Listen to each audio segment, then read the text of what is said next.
It's, well, liberals not the only ones against Paul Ryan's plan. Ron Paul also not a fan, not because it goes too far, but because the presidential candidate says it doesn't go far enough. He joins it right now. Congressman, you don't like this because it's tepid. What do you mean? Well, it doesn't cut anything of substance. The debt is going to continue to go up. There's not any one agency that's going to be removed. And the goal is to maybe balance the budget in 30 years. That's right. You mentioned a brilliant point, Congressman, as you often do here, that the debt goes up.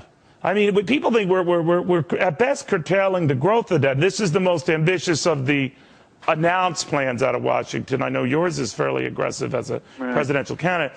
But best it does is slow the rate of growth down. But it means at the end of 10 years, we're going to still have about $4 trillion more debt under the best assumptions. So what do we do? What do we do? Well, first we have to recognize and admit that we're in the middle of a debt crisis. Keynesianism teaches that debt isn't the problem. If you're in trouble, you get more debt and you spend more money. So that's their philosophy versus that of some of us who think that isn't the problem. We're spending too much money. That is the government spending too much money, and we want the people to spend that more money. So if it's a debt crisis, you can't solve this problem by pretending that you might balance the budget in 30 years. I think we dwell on the budget, and I think it's important, but to me, it's a problem of what the people think the role of government ought to be. See, Paul, I think he's very sincere, and his budget is obviously better than Obama's, but he said that he's being brave to cut these sacrosanct social programs.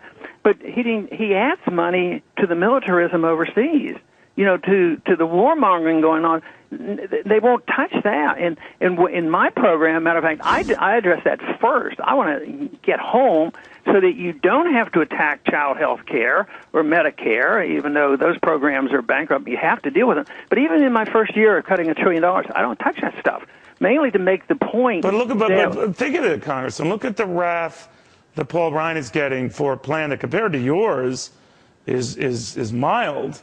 And let's say you become president.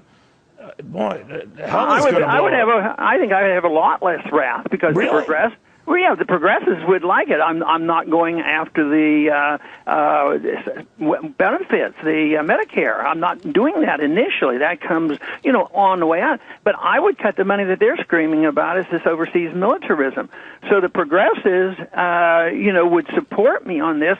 And if you're a reasonable conservative, you would support me too, because you would know that deficits are bad and you don't get more defense just by spending more money in the military. And we're winning that argument. Congress, it sounds to me like your only distinction is you would be a more fair and balanced agitator. In other words, you get Republicans annoyed, you get Democrats annoyed, but I still think you're going to get a lot of people annoyed, right? I see people coming together because those who are tired of the wars, and that's more and more, 60-some% of the people now want to come home from Afghanistan. And we're winning that argument that we don't need to be the policemen of the world and we can't afford it. Right. So why not cut there? That to me, when I'm speaking to the crowds, this makes sense to them. They say, yeah, why are we spending so much money overseas?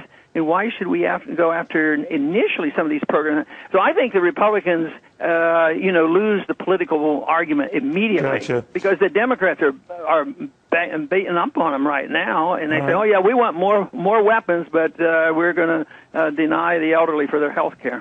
Okay. Ron Paul, I could spend a half hour with you, maybe soon again. Always good having you, sir. Thank you. Thanks.